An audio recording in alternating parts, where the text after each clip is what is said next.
Alors cet été, Jean-Michel Blanquer a présenté à Axeterme, à Ludovia, un plan où on voit bien que l'intelligence artificielle va rentrer dans l'école et dans le lycée, dans les collèges en particulier, avec une apparition de l'adaptative learning sous une forme qui est à définir bien évidemment. Est-ce que le SNPLN a un point de vue sur cette politique? Le point de vue qu'on a, c'est qu'on ne peut pas être en retard sur les évolutions technologiques. Voilà.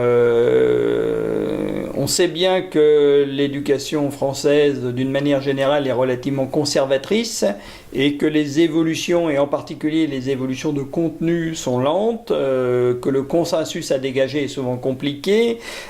Là, il ne faudrait pas qu'on soit en retard d'une bataille. C'est-à-dire qu'on voit bien aujourd'hui que les élèves en particulier ont un recours au numérique extrêmement intuitif. Je dirais que c'est pratiquement le doudou permanent. Il est évident que s'il y a à terme une trop grande rupture entre ce qu'il leur est proposé à l'école et leurs pratiques quotidiennes, on risque des divorces. Donc l'éducation nationale n'a pas du tout à être en retard sur ces sujets-là, sinon elle risque de louper le rendez-vous d'une génération.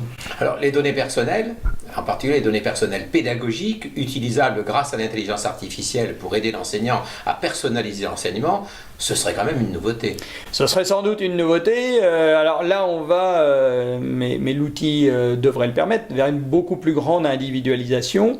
Mais ça veut dire aussi, mais c'est déjà en cours, parce qu'on voit bien aujourd'hui que les enseignants sont déjà avec un rapport beaucoup plus individuel avec les élèves qu'il y a 25 ou 30 ans, où en dehors du face-à-face pédagogique avec un groupe classe, il n'y avait quasi aucun contact entre l'enseignant et les élèves individuellement. On voit bien aujourd'hui que beaucoup de collègues échangent par messagerie avec leurs élèves, il y a des ENT, il y a des mises à disposition. Donc on voit bien que ce sujet-là est un sujet sur lequel il faut avancer. Alors après, il faudra un certain nombre de garde-fous, parce qu'il est évident que si ces échanges sont nombreux, oui, les enseignants d'un côté et les élèves de l'autre auront des sommes de données communes ou individuelles sur lesquelles il faudra qu'on se penche, parce qu'elles constituent là aussi une ressource et une richesse éventuellement à préserver. Alors vous sembliez dire au début de l'entretien que Jean-Michel Blanquer courait très vite.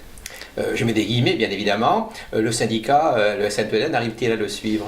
Alors nous, je pense qu'on le suit. En tout cas, on s'est équipé pour le suivre. Et d'ailleurs, comme le secrétaire général est un ancien marathonien, on peut dire que peut-être qu'il n'est pas le plus mal équipé pour suivre le ministre. Non, l'inquiétude, c'est plutôt les communautés dans leur ensemble arriveront-elles à suivre le rythme? Il faudrait à un moment donné qu'on soit raisonnable dans la capacité à proposer, à faire et à aboutir. Nous sommes d'accord avec le pragmatisme, mais ça veut dire aussi qu'un certain nombre de tempos, même si on sait que c'est pondéré par l'idée que lorsqu'on est un politique, ce qui n'est pas fait dans la première partie du mandat ne sera jamais fait. Donc on voit bien qu'il y a une application de il faut réformer vite parce que sinon on ne réformera jamais. Il faut quand même aussi se méfier du temps d'adaptation et s'assurer que la faisabilité des dispositifs mis en place soit suffisante pour qu'on en touche des bénéfices. Il ne s'agit pas de faire pour faire, il s'agit de faire pour améliorer. Soyons bien conscients que le faire doit être fait dans des conditions qui permettent vraiment d'améliorer. Sur quelques sujets, pour l'instant, et au regard des premiers résultats, on peut avoir quelques doutes. Merci beaucoup Philippe Vincent. Je vous en prie.